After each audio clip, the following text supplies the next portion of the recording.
Элдик банктын капиталы 80 миллиард сомдон ашып, өлкөдө каржы тутумунун жаңы барагы ачылды. Президентибиз белгилегендей, бул экономикалык чоң өзгөрүүнүн белгиси.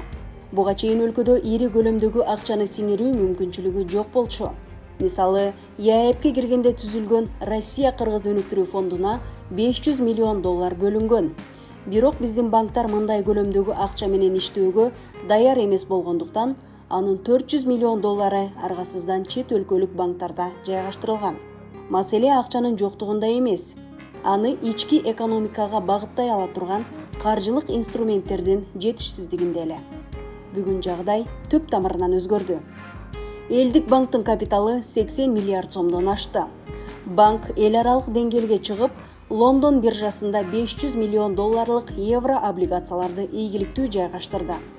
Бул Кыргызстандын ири капиталды тартып, аны стратегиялык долбоорлорго натыйжалуу багыттай алуу кубаты өскөнүн далилдейт. Сырттан капитал тартылганда карыз көбөйдү деп гана карабастан, анын түзүп жаткан мүмкүнчүлүктөрүнө баа берүү керек. Кечээ ири каражаттарды өлкө ичинде иштете албай келсек, бүгүн ошол акчаны энергетика, өнөр жай жана инфраструктура сыяктуу ири долбоорлорго жумшай ала турган кубаттуу каржы институттары курулууда.